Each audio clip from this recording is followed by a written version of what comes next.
नमस्कार निवेशकों, विवेक महाजन की ओर से आपका हार्दिक अभिनंदन। नवंबर का महीना आरंभ हो चुका है और अब आप बाजारों में अस्थिरता का वातावरण देखने के लिए तैयार हो जाइए।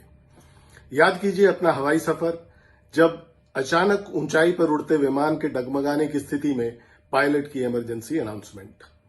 बाहर मौसम खराब होने के कारण कृपया अपनी सीट पर लौट जाएं और अपनी सीट बेल्ट बांध लें। आज बाजारों की स्थिति भी लगभग उसी तरह की है। अक्टूबर मास में निफ्टी का सूचकांक एक सीमित दायरे अर्थात 11,300 से 12,000 के बीच बना रहा, जहां ऊपरी स्तर से बिकवाली हुई और निचले स्तर से खरीदारी आती रही।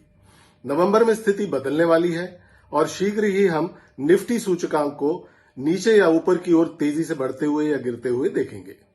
जैसे ही 11,300 से 12,000 की रेंज टूटेगी, हम कम से कम 500 पॉइंट का तेज उतार चढ़ाव देखेंगे। कारण नवंबर में कुछ ऐसे महत्वपूर्ण इवेंट हो रहे हैं जिन पर दुनिया भर के बाजारों की नजर लगातार बनी रहने की उम्मीद है। पहले हम इन इवेंट्स अर्थात घटनाक्रम पर चर्चा करेंगे और फिर ये जानने का प्रयास करेंगे कि इस उतार चढ़ाव में अपने पोर्टफोलियो को कैसे सुरक्षित। निवेशकों को पिछले कुछ महीनों में बाजार में पैसा बनाने के पर्याप्त अवसर मिले हैं, लेकिन अब बाजार में वॉलेटिलिटी बढ़ने से पूंजी को बचाने पर अधिक ध्यान देना होगा। आइए अब उन 4 प्रमुख घटनाक्रम की चर्चा करते हैं जो आने वाले 2-3 महीनों में बाजार की दिशा निर्धारण में प्रमुख भूमिका निभा सकते हैं। 3 नवंबर को यूएसए में राष्ट्रपति चुनाव की निर्णायक वोटिंग होने वाली है। चुनाव के नतीजे आने में 1 सप्ताह का समय लग सकता है, जिस दौरान बाजारों में अनिश्चितता का माहौल बना रहेगा। इस चुनाव का अमेरिकी बाजारों पर तो असर दिखेगा ही, परंतु दुनिया भर के बाजार भी इससे प्रभावित रहेंगे। सोने चांदी तथा यूएस डॉलर के भाव भी चुनाव की सरगर्मी से प्रभावित रहेंगे। अंतिम नतीजे यदि बाजारों को पसंद आए तो बाजार नई ऊंचाइयों की ओर बढ़ सकते हैं, और यदि बाजारों की उम्मीद के विपरीत नतीजे आए तो 10% तक की गिरावट भी देखी जा सकती है। भारतीय बाजार भी इस स्थिति में वॉलेटाइल रह सकते हैं। निवेशकों को यूएस राष्ट्रपति चुनाव पर नजर बनाए रखनी होगी। यदि निफ्टी का सूचकांक 11,000 से नीचे का रुख करे तो लंबी अवधि के लिए निवेश का निर्णय लिया जा सकता है, और ऊपर की ओर 12,000 से 12,500 का स्तर कुछ प्रॉफिट बुकिंग के लिए भी उपयुक्त रहेगा। भारत में भी बिहार विधानसभा के चुनाव के नतीजे भी 10 नवंबर को घोषित होंगे और बाजार की नजर इन पर भी रहेगी।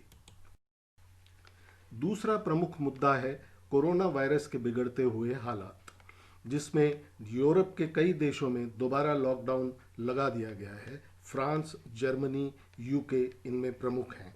यदि भारत में भी वायरस की स्थिति बिगड़ती है तो आंशिक रूप से लॉकडाउन की स्थिति से इनकार नहीं किया जा सकता। लॉकडाउन के कारण अर्थव्यवस्थाओं तथा जीडीपी पर विपरीत असर पड़ना तय है। तीसरा प्रमुख मुद्दा है युद्ध के मंडराते हुए बादल। फिलहाल विश्व का ध्यान चीन से हटकर टर्की पर केंद्रित हो गया है, क्योंकि आर्मीनिया अजरबैजान के बीच युद्ध जो 35 दिन से चल रहा है उसमें टर्की की संदिग्ध भूमिका है। यूएसए, फ्रांस तथा रशिया टर्की के विरुद्ध कार्रवाई करने का मन बना रहे हैं। टर्की के ऊपर आर्थिक प्रतिबंध भी लगाए जा सकते हैं और उसे नाटो की सदस्यता से बेदखल भी किया जा सकता है।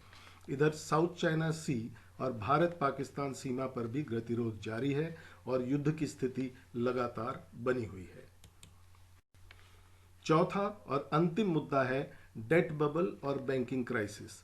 चाइना से मिल रहे समाचार इस ओर इशारा कर रहे हैं कि वहां के बड़े बैंक्स की स्थिति बहुत अच्छी नहीं है और एक बड़े बैंकिंग क्राइसिस का आगाज चीन से कभी भी हो सकता है, जो दुनिया के कई देशों को जो बैंकिंग क्राइसिस से जूझ रहे हैं, और किसी भी एक देश का बैंकिंग क्राइसिस पूरे विश्व के व्यापार को चौपट करने का दम रखता है। इन सभी कारणों को देखते हुए निवेशकों से आग्रह है कि पूरी सावधानी बरतें और अपनी पूंजी बचाकर चलें। जब कभी भी मौका मिले तो ऊपरी स्तरों पर बाजारों में प्रॉफिट बुकिंग के मौके न चूकें। हमारा अगला अंक टाटा ग्रुप को समर्पित होगा। क्या 2021 टाटा का वर्ष होगा? इस पर विस्तार से चर्चा करेंगे अगले अंक में। टाटा ग्रुप में क्या बड़ा होने वाला है और कौन सी टाटा ग्रुप की कंपनियां निवेशकों के रेडार पर होंगी, उस पर भी विस्तार से चर्चा करेंगे। कृपया चैनल को सब्सक्राइब कर लें और ये अंक अच्छा लगा हो तो लाइक का बटन दबा दें।